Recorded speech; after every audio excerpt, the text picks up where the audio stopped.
শিৱসাগৰৰ দিখৌ দলঙৰ ওপৰত নিৰ্মিত যি গেমন দলং আছে, সেই গেমন দলংখন পুৱতি নিশা মাজভাগতে ভাগি পৰে। মই দেখুৱাইছোঁ শিৱসাগৰৰ যি ৩৭ নং ৰাষ্ট্ৰীয় ঘাইপথ সংযোগী এই গেমন দলংখন মাজভাগতে ভাগি পৰিছে। আজি কিছুদিনৰ পৰা এইখন মেৰামতি কৰিলে, মেৰামতি কৰি থকাৰ অৱস্থাতে এনেধৰণে দলংখন সম্পূৰ্ণৰূপে মাজভাগত ভাগি যায়, যাৰ ফলত আজি ইয়াত যান বাহন চলাচল তথা যাতায়াত ব্যৱস্থা সম্পূৰ্ণ ব্যাহত পৰিছে। ডিব্ৰুগড়, তিনিচুকীয়া তথা শিৱসাগৰ চহৰলৈ এই ৩৭ নং ৰাষ্ট্ৰীয় ঘাইপথৰেই যাতায়াত কৰে সকলোৱে। ডিব্ৰুগড়লৈ যোৱাৰ এইটো হৈছে একমাত্ৰ ৰাষ্ট্ৰীয় ঘাইপথ আৰু এই ৰাষ্ট্ৰীয় ঘাইপথেৰে বৰ্তমান যান বাহন চলাচল তথা যাতায়াত ব্যৱস্থা বন্ধ হৈ পৰিছে। কাৰণ এই 1963 চনত নিৰ্মিত এই গেমন দলংখন বৰ্তমান ভাগি পৰিছে। অতি পৰিতাপৰ বিষয় যে এই দুৰ্বল পুৰণি দলংখনৰ এটা বিকল্প দলং হিচাপে ইয়াত নতুন এখন দলং নিৰ্মাণৰ কাম কাজ আৰম্ভ কৰিছিলে আজি কেইবছৰমানৰ পূৰ্বে, কিন্তু অতি লেহেমীয়া গতিত নিৰ্মাণ কাৰ্য চলি আছিলে।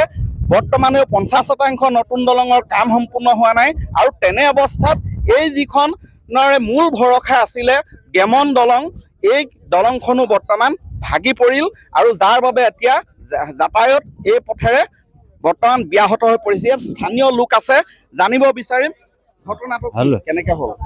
ঘটনাটো আজি গাড়ী এখন কালিৰ পৰা এই ৰাস্তাটো এটা চাইড বহি আছিলে এই ভাগি থকা অৱস্থাতে তেতিয়া কোনো প্ৰশাসনো নাই ইয়াত।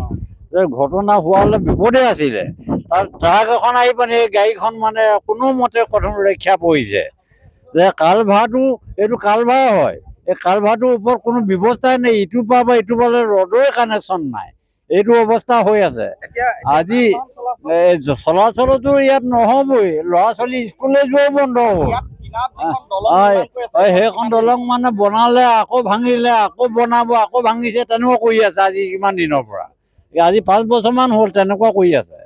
এইটো অৱস্থাত আজি ৰাইজৰ কি হ'ব?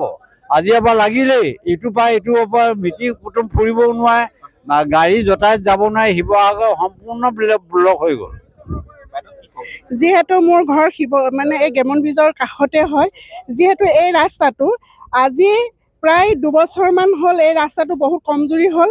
মাজত যিটো এইটো দেখিছে দলংখন দেখিছে, তাত গাঁত হৈ যায়, আকৌ কি কয় চিমেণ্ট মাটি দিয়ে, তাৰপিছত আকৌ গাড়ী যান বাহন। কিন্তু আজি প্ৰায় 20 দিন হৈছে এই ৰাস্তাটো 1 year কৰি দিলে। যেতিয়া 1 year কৰি দিবলৈ যাতে এটা ছাইড বন্ধ হৈ গ'ল, বন্ধ হৈ যোৱাৰ কাৰণে এটা ছাইডত যেতিয়া নেকি ভিৰ বেছি হৈ গ'ল, 60-70খন গাড়ী এই দলংখনৰ ওপৰত ভিৰ লাগে। বহুত ডাম্পাৰ পৰা আদি কৰি বহুত গধুৰ যান বাহন যেতিয়া চলাচল কৰা হয়, মই তেতিয়া ভাবিছোঁ যে এই দলংখন নিশ্চয় কিবা এটা অঘটন ঘটিব নেকি। গাড়ী বহুত যিহেতু লাইন পাতে, সেয়েহে কোনো আজি এই কাষত নিৰ্মাণ কৰি আছে এখন নতুন দলং, কিন্তু বনাইছে ভাঙিছে প্ৰায় আজি 3 বছৰ হৈছে। সেই দলংখন আকৌ ভাঙিছে। ইয়াত ৰাষ্ট্ৰীয় ঘাইপথ প্ৰাধিকৰণৰ NSIDCL সম্পূৰ্ণ ভুল আছে। যিহেতু প্ৰশাসন বিষয়ে জানিব লাগে, শিৱসাগৰ জিলা যিহেতু প্ৰশাসনেও এইটো গুৰুত্ব দিয়া নাই, যিহেতু 4 লাইনেও গুৰুত্ব দিয়া নাই, কিন্তু এই মেইন যিটো বাইপাছ গেমন ব্ৰিজৰ দলং, তিনিচুকীয়া, ডিব্ৰুগড়, যোৰহাট সকলো যান বাহন এইফালে অহা যোৱা কৰে।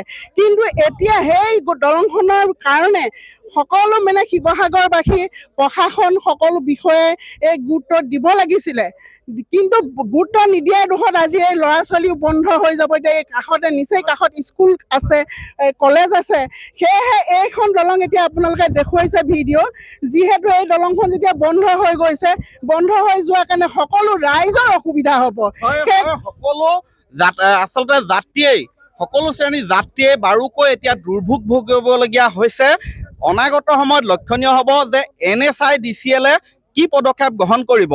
বিশেষকৈ শিৱসাগৰ জিলা প্ৰশাসন, ৰাষ্ট্ৰীয় ঘাইপথ আন্তঃগাঁথনি উন্নয়ন প্ৰাধিকৰণে এই ক্ষেত্ৰত পূৰ্বতে গুৰুত্ব দিব লাগিছিলে। যিহেতু দলংখন দুৰ্বল হৈ আহিছিলে ক্ৰমান্বয়ে, এই দলংখন সঘনাই মেৰামতি কৰিবলগীয়া হয়, কাৰণ ইয়াত ঠায়ে ঠায়ে গাঁত হৈ যায় দলংখনৰ ওপৰত। কিন্তু যি ধৰণে মেৰামতি কৰিব লাগিছিলে, মেৰামতি কৰোঁতে যি ধৰণৰ পদক্ষেপ ল'ব লাগিছিলে তেনেধৰণৰ কোনো পদক্ষেপ নল'লে, যাৰ ফলত এইখন মাজভাগতে দলংখন গেমন দলংখন ভাগি পৰে আৰু ভাগি পৰাৰ ফলত বৰ্তমান এই ৩৭ নং ৰাষ্ট্ৰীয় ঘাইপথেৰে যান বাহন চলাচল ব্যাহত হৈ পৰিছে। তদুপৰি নতুনকৈ যিখন দলং ইয়াত নিৰ্মাণ কৰি থকা হৈছিলে ৪ লেনযুক্ত পথৰ লগত সংগতি ৰাখি, আৰু সেই নতুন দলংখনৰ নিৰ্মাণ কাৰ্য চূড়ান্ত লেহেমীয়া, যাৰ বাবে ৫০% কামো সম্পূৰ্ণ হোৱা নাই। এই ক্ষেত্ৰতো NHIDCL চূড়ান্ত আচলতে ময়মতালিৰে কাম কৰি আছে।